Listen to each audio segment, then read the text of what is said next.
Welcome to the REI Agent, a holistic approach to life through real estate. I'm Mattias, an agent and investor. And I'm Erica, a licensed therapist. Join us as we interview guests that also strive to live bold and fulfilled lives through business and real estate investing. Tune in every week for interviews with real estate agents and investors. Ready to level up? Let's do it. Welcome back to the REI Agent. I am here solo again, but I wanted to talk quickly about, before I get into our guest, just kind of the idea of having a guiding star to follow when you are in this business, in life in general. I think it's just really important to have some sort of guiding star that you follow. I think it's too often that we have life happen to us, that we have things happen to us that we just feel kind of like we're going through we have to just get by. We have to live paycheck to paycheck. We have to provide for the situation we're in, our kids, our family, ourselves. We make a decision to buy an expensive car, one that maybe is more expensive than we should be. And now we have to, pay the bills on that. We buy to the max of our, what we can afford with our house. That isn't going to be a good rental. And that then we have to kind of live. We have to keep going. We have to keep hustling to be able to get that sustained. And I think if you have a guiding star, if you have this kind of direction in your life where you are going towards a certain goal, you can live in a slightly different way that will get you to that exact same spot, but you might just have to do a little sacrifice and hard work at the beginning. That's really what my book is all about. And I think there's traps in real estate when you are starting out. There's a lot of people that just want to look flashy. They want to have that expensive suit. They want to have that expensive car. They want to live in a nice neighborhood. And I'm not saying that's anything wrong with that, but like if you're doing that before you are actually able to afford that stuff, reasonably, it's just not a good idea. You're going to set yourself up to be in a position that you're going to get kicked out of the business because you can't make enough money. The market slows down. You don't plan for taxes right or whatever. You might just be put in a position where you will need to be forced out of the business to get a full-time job to sustain the lifestyle that you now have created. And so I think that it is just a good idea to think through all these items, have a guiding star as to what you want to do, build up your asset column before you start building up your luxuries. And you will become a much more stable financially person that can go out and take risks, that can go out and I had a friend here recently who started his own business, left a very, very good paying job, a very sought after job that, probably a lot of people thought he's crazy, but he had been setting himself up to financially saving, and he does stocks before he made this move. And he was able to make this move because he has some of this cushion built up. He could have been driving probably fancier cars and be living in a much fancier house if he wanted, but he was focused on building up his wealth to be able to have freedom to do something like this, which is a lifelong dream of his. And if he was in a position that he was, couldn't afford to take this jump, take this leap, it would have been really difficult for him to do so. And now he's living out his best life. And really that's what it's all about. I think it's not just about wealth. It's not just about money. It's not just about finances, but if you're not following a North Star, you will let your health go. You will, miss your kids growing up. You will have get in a bad relationship your relationship will go bad with a spouse. And you just have to live in an intentional way to have this North Star. Again, this is all what my book is covering, goes over. It's really about living the good life intentionally. And I think it's just something that is so important that I want to preach again here on this platform. But in the REI Agent book that's coming, I get into investing in real estate as a way of kind of getting through the ups and downs of the markets that you might experience, the fluctuations of your own personal income. If you have a good stable income, like if you have enough money passively to cover your mortgage payment when you do finally buy a house, that you're not renting out part of it or something. That's a strategy I'll get into. You're going to feel a lot better going into full-time real estate sales or whatever, because you have some of your bases covered. So it's just, I think it's a lot of, build the iceberg, build at the bottom of the iceberg first. And then whenever you finally start coming out the top, you're going to be unstoppable. And you'll start being able to live a life that appears very flashy and whatever to other people, but really you're still being conservative in your finances, if that's what you want. Some people don't want to have any of that stigma with them. They will continue to drive a Dodge Stratus for the rest of their lives because nothing wrong with Dodge, just referencing SNL. Because people don't want to they don't need the nice things. They know that just goes down in value. That's not what they're about. But I'm saying if you are one of the people that are motivated by those things, it's just about delaying the gratification a little bit so that when you are able to buy it, you are able to, you would be able to buy 10 times what you end up buying, or you'd be able to, have 10 Lamborghinis instead of just one. I don't think I'll ever own a Lamborghini.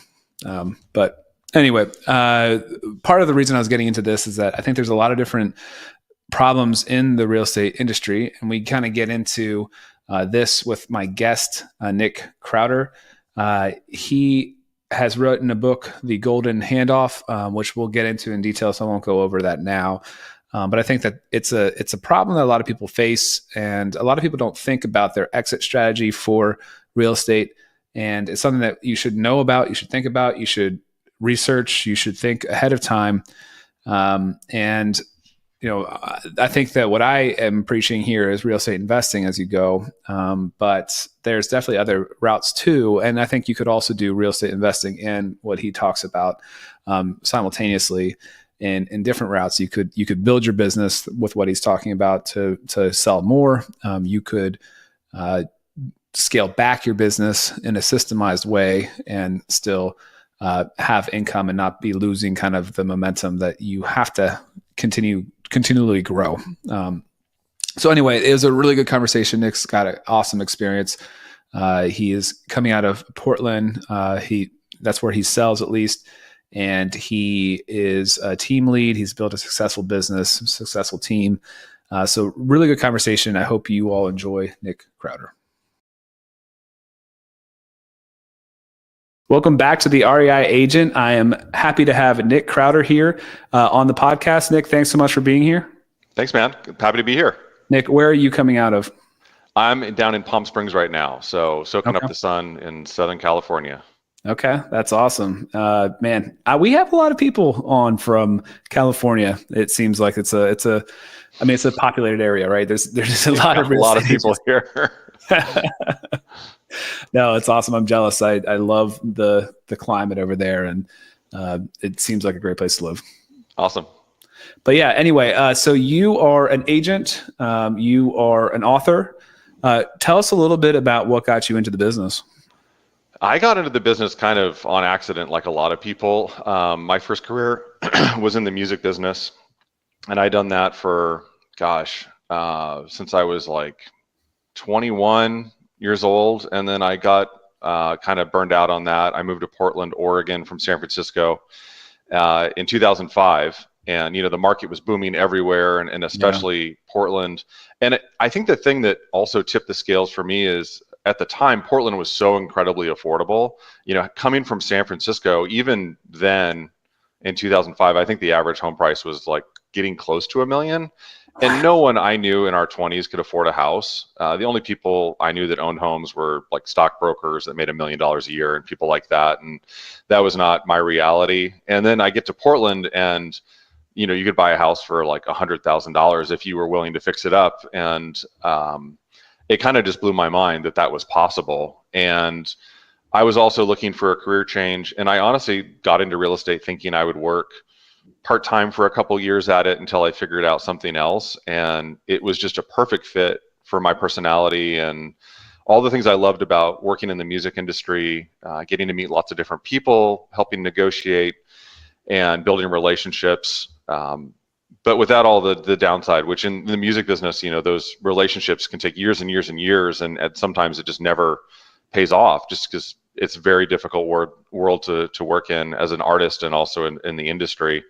And I got into real estate, and you start helping people buy houses and it closes and you get paid. And it was just like kind of mind blowing. And it was just a perfect fit. And I had a ton of energy. And all of a sudden I went from thinking I was going to do this part-time for a couple years to building a big team and eventually having my own brokerage and office building and all these things that I never dreamed were going to be part of my future kind of eventually unfolded. And it's been a really amazing journey. And I feel really grateful that I ended up in Portland at that moment in that industry. And it was just a perfect fit, perfect timing. Okay, I have a quick meme I wanted to reference and maybe think of you talking about it. There's a guitar player that's sitting in front of the camera, like with his guitar, and he's like, "I want to show you the hardest thing to do on the guitar." Many of the top, most skilled guitarists can't do this. And he's like about to play, and then he pulls like bills, like pay the bills. You can't make any money playing music, and it's unfortunate. I love music too. I love playing guitar, singing, and all that stuff. So it's unfortunate that that's the reality, but it can be, and it's a good thing for people to think about when they're selecting their careers, when they're kind of going through life, going through college. It's kind of what's the end game, and factor in what does it cost to get there, and how much you're going to make when you're there.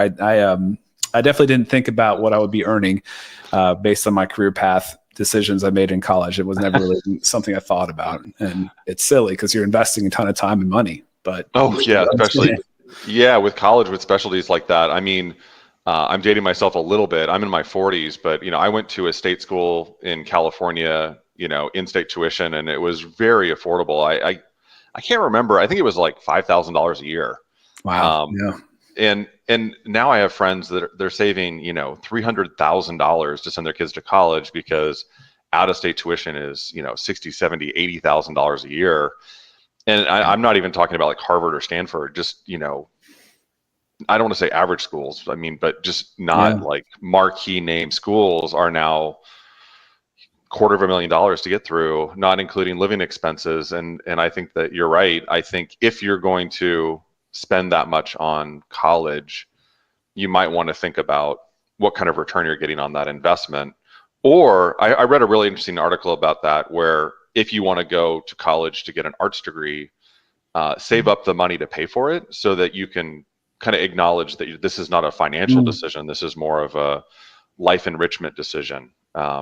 So kind of looking at it a little differently. That makes a lot of sense. And I think just having the thought process and the conversation about, at the end of the day, what are you going to do with this thing that you're working for and paying for is just something that I don't think people did. But anyway, so you eventually moved from Portland back to California. Yeah. So I started snowbirding. So basically I built a big team and kind of during COVID started coming down here more. And so I'm here basically in the winter and then up there in the summer. So try to chase the sun back and forth.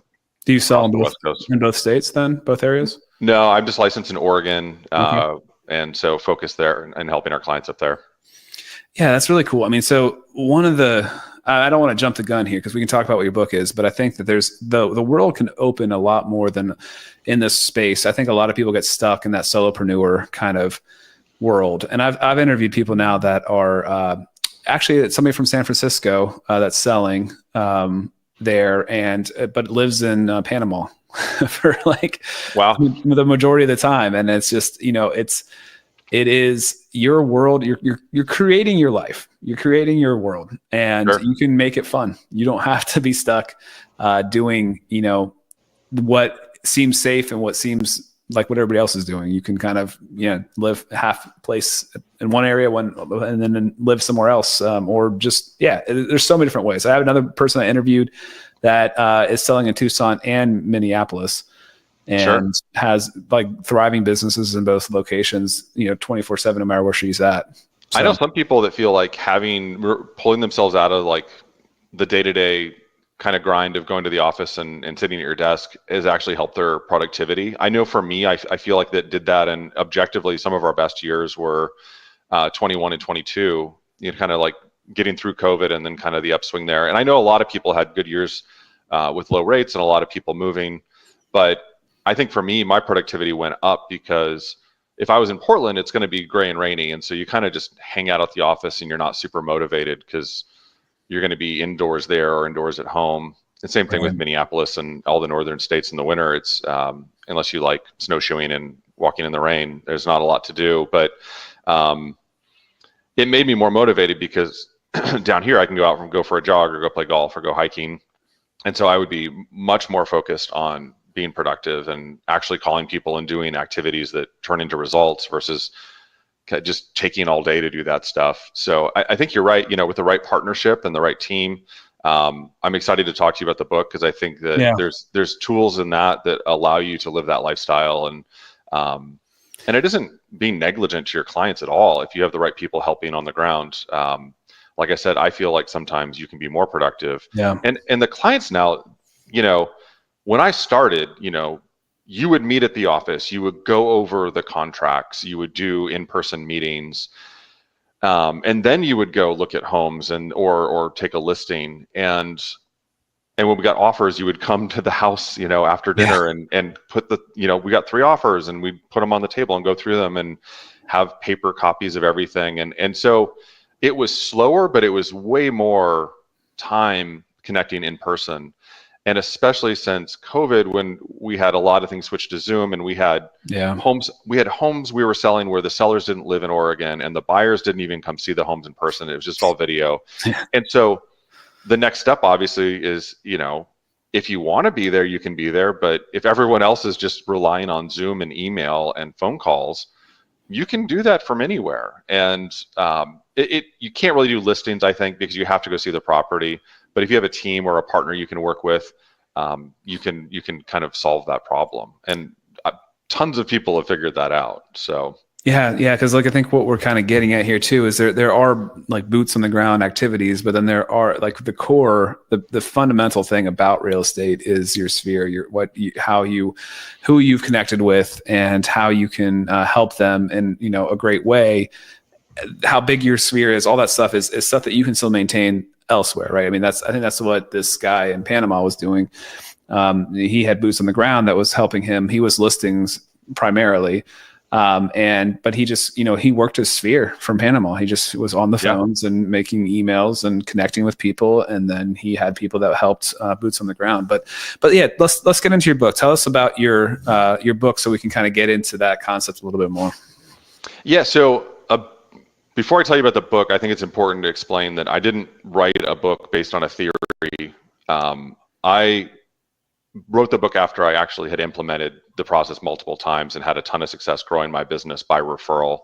And one of the things I think everyone would like to do is work all by referral. And the reason they don't is they can't scale it up quick enough. And so then you're relying on prospecting, marketing, advertising, calling, all the million things you do to meet new people in real estate. But what happened is in 2010, the woman who had the office next to me decided to get out of real estate. And it wasn't because she was struggling. She had a great business, really good client list.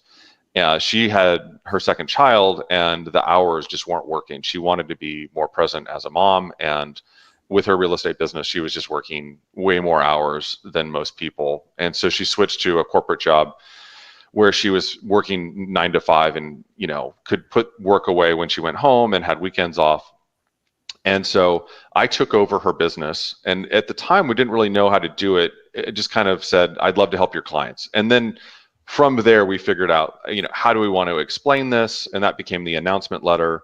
And then what is the marketing plan going to be for all of these new clients? And how are we going to kind of do the messaging? And so I worked with her, and then I ended up buying 5 more businesses that way. And so I was like killing myself, working 14, 15 hours a day, 6 or 7 days a week for years to go from 0 clients to 200. And then very quickly, when I started buying businesses, we went from 200 clients to 2,000 clients. And I think it's important to understand that I'm not buying leads. These are people that have a relationship with their agent, right. And now they're being endorsed to me as the person that's going to be there to help them and be their agent. And that's really the magic of it. And then the next step is just kind of what you were talking about, is the gentleman that's living out of country but doing well, is you do the work. You make the calls, you send updates about the market, you make sure you schedule follow-ups and answers people's questions, and you're there to serve them when they need you. And so I started buying businesses in 2010, started writing the book a couple years later, and then it took a couple years to write it and edit it. I had a great editor, and that process took a lot longer than I expected, but I'm glad I took the time, because the first draft to the final was 6 edits, and the final draft is so much better than the first draft. It's kind of funny. I still have a copy of that very first draft, and it's not very good. The final book is so much better, so it was time well spent. Sure. And that book has helped thousands and thousands of people, whether they're looking to grow their business or looking for a way to retire. And the new version of the Golden Handoff, the one with the blue cover here, this one has a whole new section on what I call partial handoffs. And a partial handoff is basically what happens to all the people that don't want to grow their business, but don't want to completely retire. And it gives you a framework to work together before the retiring agent actually retires, and to collaborate and connect. Because the worst thing you can do as a realtor is just kind of slowly phase out and stop marketing and stop calling. And so you're doing 30 million a year for like 5-10 years, and then all of a sudden it's 20, and then 10, and then 5. And the reality is, at that point, your clients have already started working with other people, and they're not connected to you anymore. And so there's nothing wrong with phasing out or slowing down or changing how much you want to work. I did that through building a team, and a Golden Handoff is kind of a way to basically hack that process without having to hire and train everyone. You just plug in with a partner, or you plug into another team and access their systems and marketing, and get to bring your relationships, and just focus on what you want without losing everyone. Because if you do it unintentionally, you eventually lose all of these clients that you're not staying engaged with. And so just be real with yourself about, am I in a growth mode, or do I want to slow down? And if you want to slow down, you need to start today looking at ways to partner or collaborate with a Golden Handoff, so that you're not losing the people you're not going to stay engaged with. Let someone else who's excited about that take care of those people. Now, have you found that it can be difficult to convince the other person? If, let's say, you're interested, you notice this happening to somebody. Yeah. Hey, you really seem like you're slacking off over there. So your heart's not in it. I mean, that's a tough conversation to have. But you're really after their best interest, and you see an opportunity that's a win-win. Have you found that to be a difficult conversation to have? I think there's 2 things. I think there's 2 myths that retiring agents or people that are phasing out have. But I think, kind of to your point, it's a difficult conversation if you're not messaging it right. And so it's really important to approach it from a perspective of trying to help someone and to respect them. And if you come into it saying, oh man, you used to be the number one and now I'm kicking your butt, then obviously that conversation probably won't go very well. Right. But if you approach it like this, hey, I've always really admired and respected your business and how you, help people. And I'm curious, what are your plans with your business when you want to be done selling? And most people, 99% of realtors you talk to about this, will have no plan. And so it will trigger I don't really know. You will be shocked at how many people will say, oh my God, I would love to slow down or retire, but I don't know what to do. And you can provide that solution very easily with a Golden Handoff once you know that process. And it's not complicated, because it's basically like a referral agreement, but for everyone they know. Yeah. The 2 myths that I mentioned are, agents believe that they have some kind of deep love connection that no one could ever possibly take away. Right. Which, if you really are being honest, this is completely crazy. Because if a realtor stops selling and they don't call people back, all of their clients already know 5 other realtors. And so they're going to very successfully find someone else and do what they need to do. The other thing I think is the big myth is that people think, oh, well, people will still call me and I'll refer it to a friend at my office and I'll get a referral fee. But the truth is, if you're in business in real estate, your job is to try to convince everyone every day that you are not retired and that you are available. So the second they think that you're out of the business or you're not engaging proactively, you're losing people. And so you're not going to get a bunch of calls from clients, even if you did have a great relationship and you were really connected and you worked on multiple things. and again, it just depends on the person, but some clients, you don't call them back in 5 minutes and they think that you're ignoring them. Yeah. Much less if you're on vacation for 2 weeks and I'm not going to check my email or my phone for 2 weeks because I need some space. It's like, that's great, but like your clients don't care. If they need to do something or they have a question, they want to do it now. And so you have to have someone that is active, whether you build your own team, whether you have a partnership, or whether you join a different team, if you're in that space where you want to take more time. And a golden handoff and a partial handoff, I'm so excited about it because the number one objection I got when I was buying businesses was, well, this sounds great, but I'm not ready to really retire yet. And now there's a way to connect with those people and start working today before they ignore their clients for 5 years and there's nothing left. Because that's what 99% of realtors do, unfortunately, is they kind of just slow down and drift away. And by the time they're done, all of their clients have probably already engaged with other people. Yeah.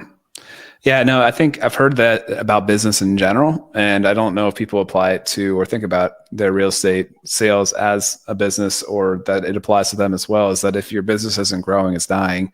And I think that's very much true. And I think people can sense that with your engagements, if you are focused on other things, if you have other things that are more important, which I'm not saying like that's valid. There are many people that should focus on other stuff or should,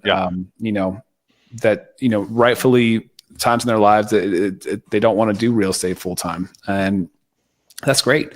But yeah, what a great opportunity to systemize and really think that, make a decisive decision. I think that's probably difficult for a lot of people too, but it sounds like you solved that with that partial handoff, where, they're not ready to hand in the keys and be completely done, but they see the logic and transitioning. So that's really cool. I don't know if I've heard many people talking about this, so I appreciate you doing this work and providing this information.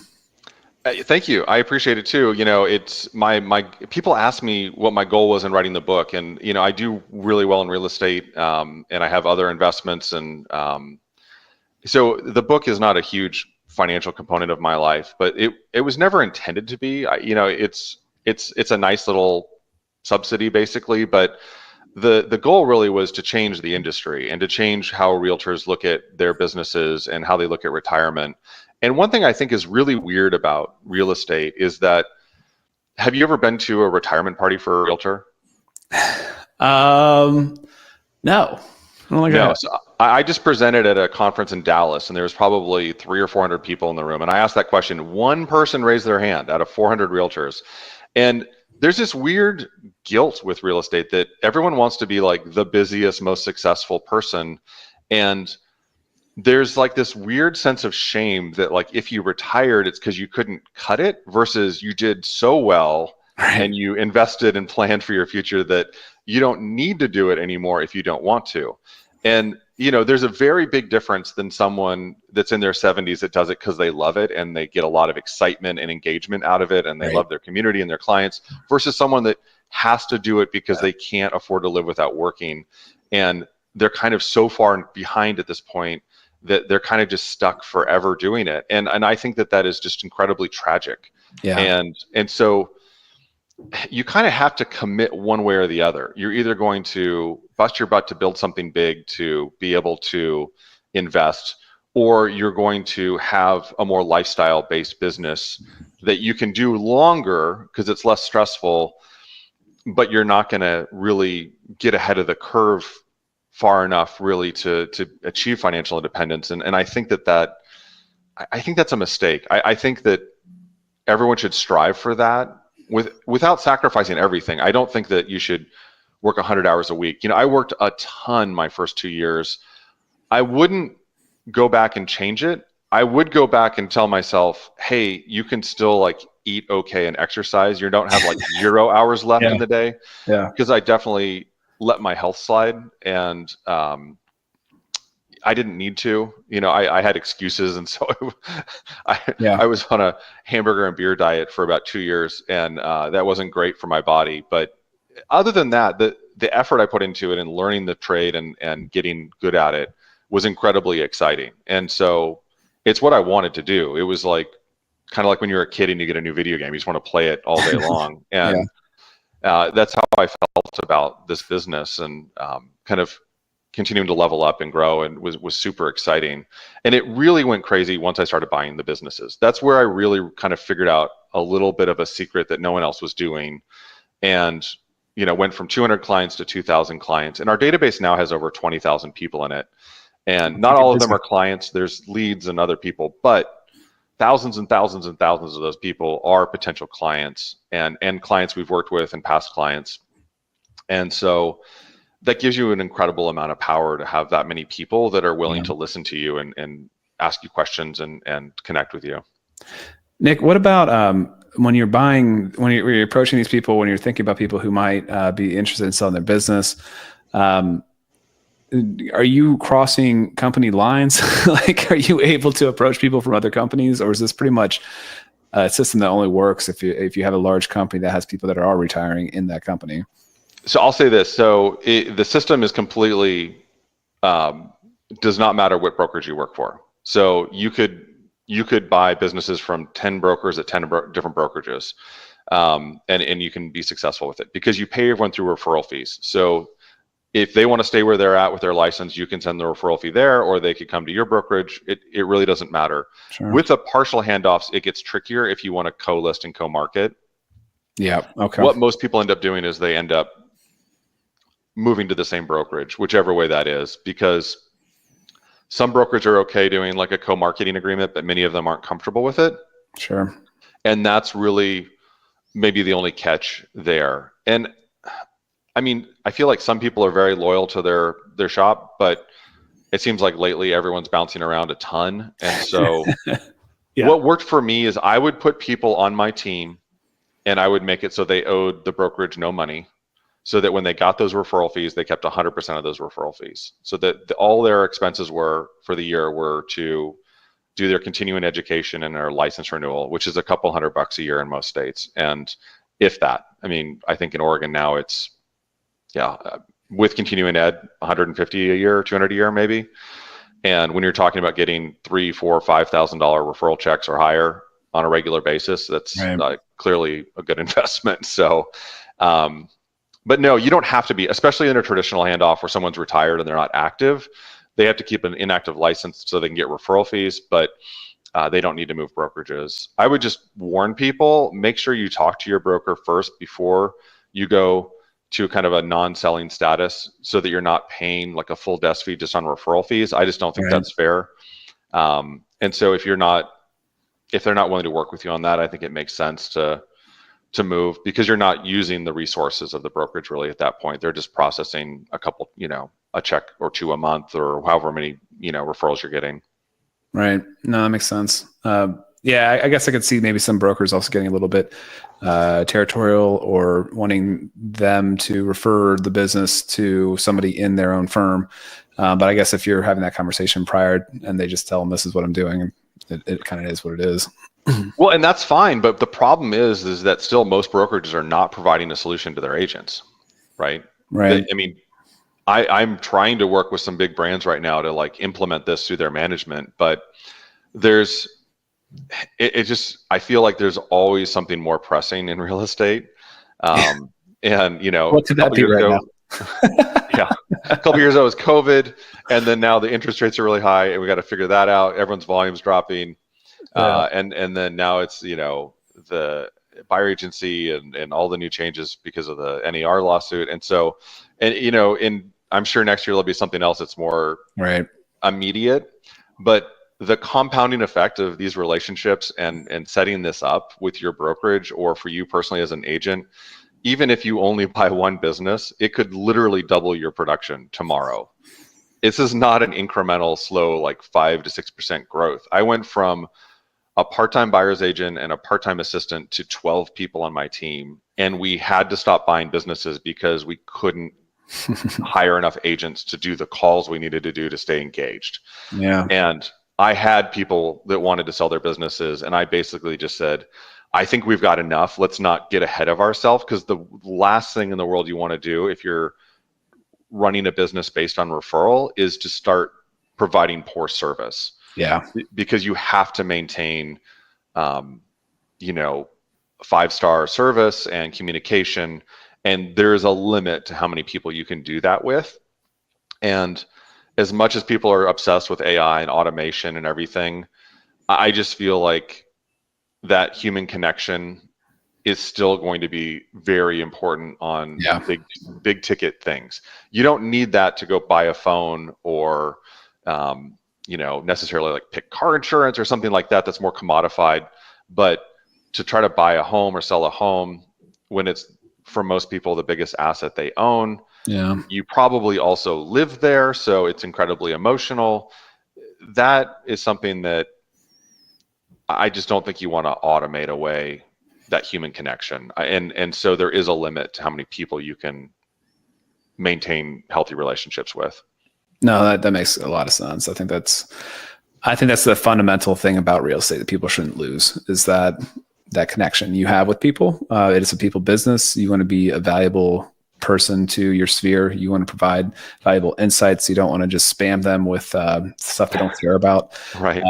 They want information that they care about. And so if you can just build your systems and communication around that, I think it's a huge element to this. That's really, really interesting. I love this. I want to get is your book out now, the second edition? It is. Yeah. It just came out a couple months ago. So this is, fall of 24. So it came out, I think September 1st or 3rd. So 3rd September. So it's been out just a little over 2 months now. The new edition's available. Still looking at the workbook. There is a Kindle version as well if you do that. I'm in the process of updating the Audible. So the Audible version is the original book, so it doesn't have the new section. Okay. But I'm going to be adding that. And so do you record it yourself? I do, yeah. My background in music, I have all the microphones and all the recording stuff. So I really wanted to do that one myself, which is good and bad, because I should have done it like years earlier. But when I finally did it, I did do it, produce it and do it myself. And it turned out, I'm really happy with how it turned out. Yeah, I think it's the best if you can do it. I think it would be such a stumbling block. I'm in the process of writing a book as well, and I've thought about that, and I obviously have equipment to do it with, but it just felt I feel like I would it would take me way too long to get it done. So we'll see what happens with that. But okay, so Amazon, is that the best place, or do you want people to go to your website? Go to goldenhandoff.com is the best resource. I also want to mention there's a bunch of free resources you can get. So if you go there and scroll down, there's a spot to put your name and email in. And if you do that, you'll get an email back from me automated with a link to download the contract, the scripts, marketing pieces, the announcement letter, a bunch of great tools that will help you implement the book really quickly. Mm-hmm. And if you're listening to this right now, I think the number one thing you can do is, if you're thinking of if you're already slowing down, or you're looking into the future and you want to be retired, or you're going to move to a different state, if you're going to slow down in any way in your home market, write down the names of 3 agents you think could do a good job taking care of your clients, and reach out to them and start the conversation today. And if you're listening to this and you're looking to grow your business, kind of the same thing, but in reverse. So write down the names of 3 agents whose businesses you would love to have, that you would love to buy and help their clients. And a perfect fit is, if you have a certain neighborhood you work and there's one other agent that you seem to compete with the most, that's the business you really want, right? Yeah. That would be like the home run. And then other than that, just, trying to talk to agents who have a good referral-based business. It doesn't have to be 100%. I think as long as it's not just strictly a marketing prospecting business where they do get repeating referral clients, that shows a standard of care and relationship building, that their endorsement will mean something to you, and their clients are very likely to just work with you. I almost never competed when I was meeting with clients that were referred to me by these agents through a Golden Handoff. It was very rare that I was competing for a listing or a buyer. It would happen, but it was way less than normal. Yeah, no, so this is an interesting thought here. That's good you said that. I read a book here recently, The Full Fee Agent, I believe. Have you read that? I haven't read that yet.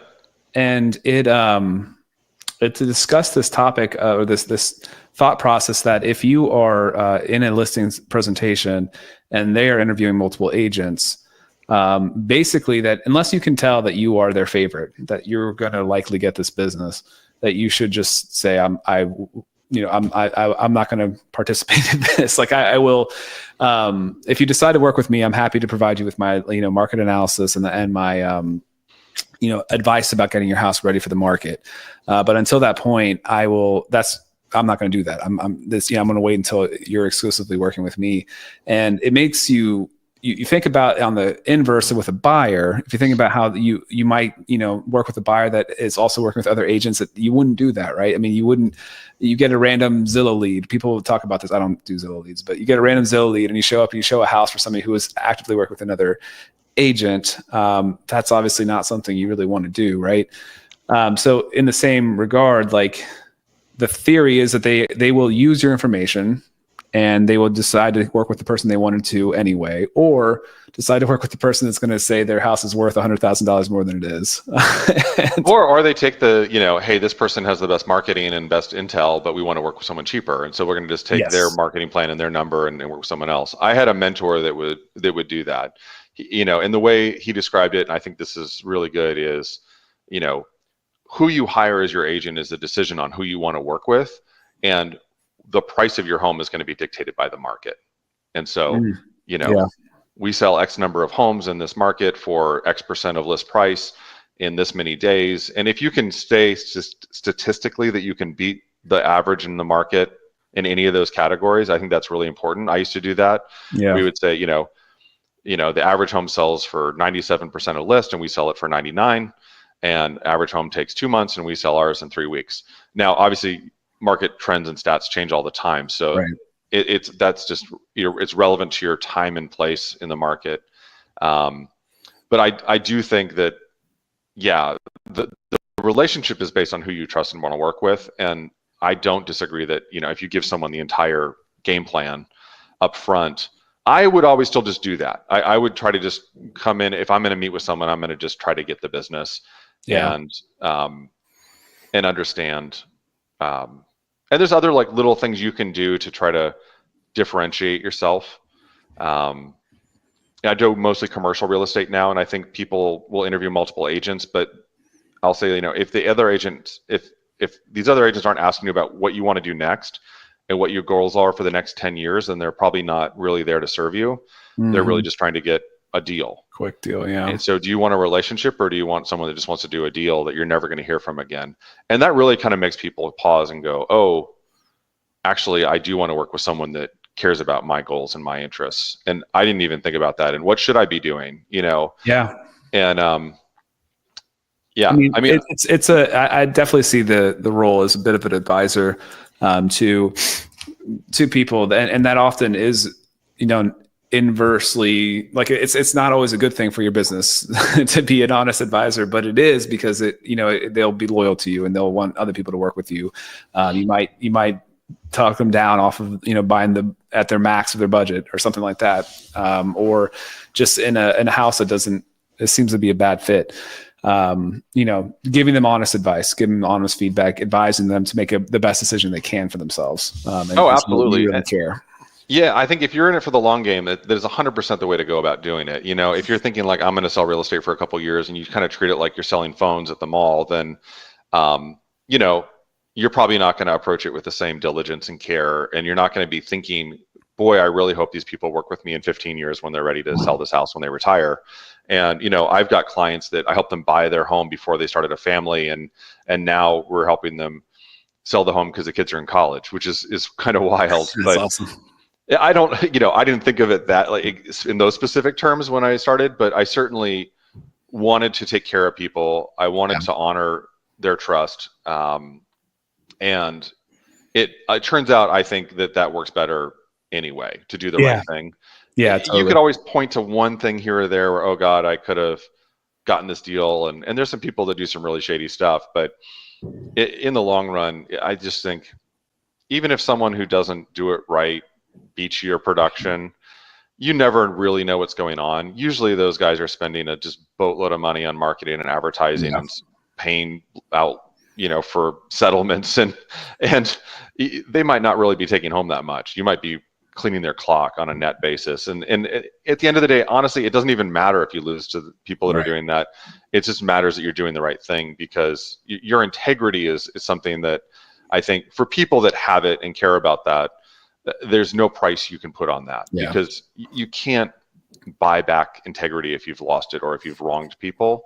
And I think that in the game of life, that is so significantly more important than was your production, were you number 9 or 10 in your market that year because of your production or your volume or whatever.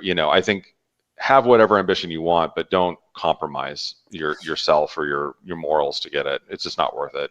100%. Yeah. I mean, and there's so much more than being successful. I mean, successful is a lot of different things. It's not just the money. It's not just the stats. So, I mean, don't sacrifice yourself, your health, your integrity.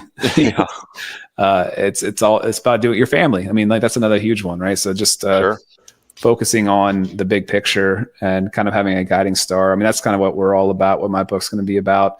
Investing in real estate as well as you go as another aspect of it. But this is also such a beautiful way of, making it more than, it doesn't have to just be you that is doing everything. You can earn money and, partially hand off some of the business. So I love it. This has been a really great conversation. But before we wrap up, I do want to ask you about your favorite book, one that's been fundamental for you, one that you are currently really liking, or one that you think everybody should read. I think there's 3 books every realtor should have on their shelf and read, and prioritize everything. Like turn off the TV, skip the news. Is The Conversion Code by Chris Smith. I think is a phenomenal book. I've read hundreds of books on sales and marketing, and I think it's probably takes all the best ideas of that, and it is specific to the real estate and mortgage industry in a lot of ways. That's Chris's background. Exactly What to Say by Phil Jones is a phenomenal book. I actually just did a presentation with Chris Smith, and I actually just spoke with Phil Jones last week. So that I've done so much in terms of learning how to ask questions and dialogue and scripting and in an authentic way. And I think Phil Jones' book, Exactly What to Say, still has a ton of just gold in it. And it's very short. It's kind of a playbook more. It's not a novel. It's fantastic. Okay. And then kind of the OG version is the Millionaire Real Estate Agent by Gary Keller is still, in terms of running a business as a real estate person, as an agent, it's still, I think, the gold standard. And I think there's still a ton of lessons in there that are they might change a little, but I just don't think that the fundamentals that they uncovered in like tracking all of their most successful people when they wrote that book, those lessons and that process, some of the tools might change, but I think that the idea of how it works in the big picture is still very much the same. And so those are my top 3 books for realtors. And I think if that's the only 3 books you had, you would still be just like light years ahead of your competition if you actually learned what's in those books. Yeah, I mean, 2 of those are, I think, new to the podcast and to me, the first 2. So, good. Yeah, I'm excited. I have my list of reading is so long for this podcast. I'm gonna have to stop people from doing more than one because I can't keep up. Well, read Phil's book because it's the shortest. So read that one first because that's like you can implement it. Like one of my brokers, his son is like thinking of going to college or not, and he's kind of doesn't want to go to college, and his parents are trying to encourage him. And he actually used some of the questions from the book to talk to his son about, being open-minded about going to college. He's like, he's actually going to apply. And I was like, good job. I mean, you can use these things in more than just business. So, well, I mean, communication, right? I mean, it's an art, and I love it. Yeah, I'll have to check them out. I'm excited for that. And we already covered where to reach out to you is about the goldenhandoff.com. Yeah, goldenhandoff.com is the best place. We'll keep updating that with resources and tools. And like I said, if you scroll down a little bit, you can put your name and email in. I don't send anything to that list other than stuff about the Golden Handoff. So presentations, training, things like that. I'm doing updates to the book, resources. So you won't get anything other than Golden Handoff stuff if you sign up there. And again, if you're looking on Amazon, the blue version is the new one. And if you're not growing, you're dying. Like you said, it's kind of a harsh truth, but be intentional about it if you're looking to, take it down a couple gears. And if you're looking to ramp up and grow, there's just nothing you can do that will help you grow your business this fast by referral than just connecting with a couple agents in your market, adopting their clients, and just treating them like you treat your own clients, and having this incredible referral-based business. I love it. Hey, man, this has been a great conversation, Nick. I really, really appreciate your time. I enjoyed it. Look forward to reading 3 books, your book, and then 2 of the ones that you recommended. All right. Love it. Thanks. Thanks for listening to the REI Agent. If you enjoyed this episode, hit subscribe to catch new shows every week. Visit reiagent.com for more content. Until next time, keep building the life you want. All content in the show is not investment advice or mental health therapy. It is intended for